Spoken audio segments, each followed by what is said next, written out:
Everyone can learn how to steam and make better latte art on their cup of coffee using the oat milk. Here are 5 basic barista tips to help you achieve this. Many baristas struggle when steaming and making latte art using the oat milk because it's a plant-based milk which contains low amount of fats. This becomes a challenge when you're steaming and making latte art using this plant-based milk.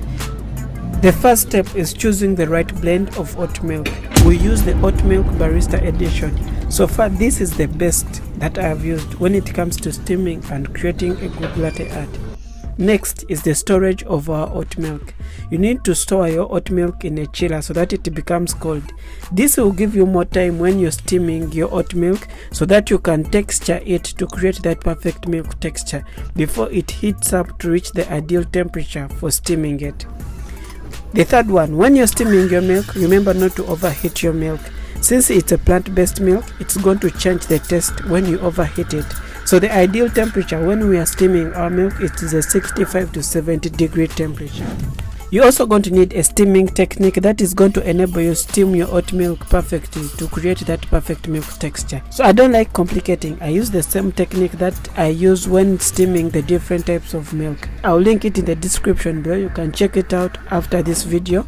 It's a full guide on how you can steam milk perfectly. You can use this same technique when you're steaming your oat milk so that you can achieve the perfect texture for a better latte art. After steaming the milk, you're going to need an extra jug so that you can mix your milk.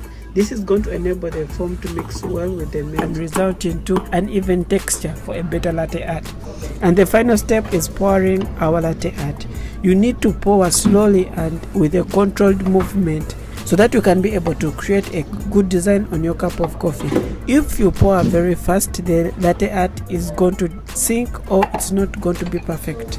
So after understanding these 5 basic tips, let's put them all together in a step-by-step guide so that you can see how you can easily create a good latte art and steam your milk using the oat milk.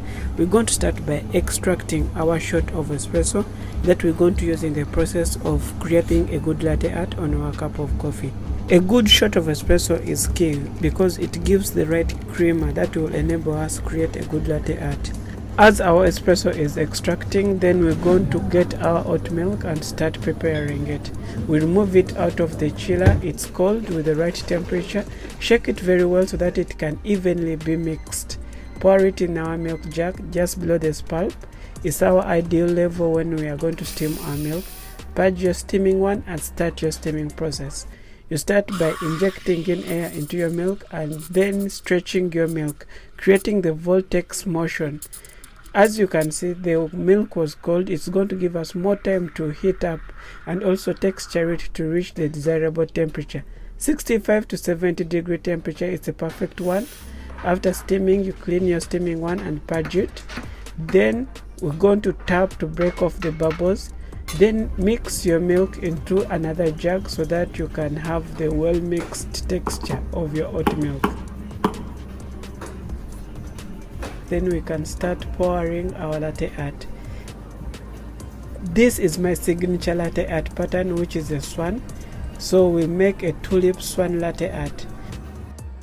You start by pushing the layers of a tulip, creating a rosetta, then creating a neck of a swan. This is a basic tulip swan latte art.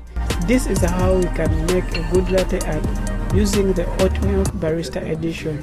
This is the best one if you want to be able to create a good latte art. I can also pour a basic tulip latte art, which is a stacked tulip. This is a stacked tulip. By mastering this technique, you can easily create a good latte art. You can try it, and if you're unable to make your first latte art perfectly, rewatch this video. Follow these simple steps until you can grow and make a perfect latte art. Just keep in mind, making latte art and steaming milk takes a lot of patience and time to learn and perfect it very well. Keep on rewatching this video until you can master the key steps of steaming and creating a good latte art on your cup of coffee. If you're a beginner in latte art and also milk steaming, Watch this video next because it's a full guide on how you can steam and create that perfect milk texture. And if you want to learn the basic latte art design starting with the heart, tulip, rosetta and the swan, watch this video next. Thank you so much.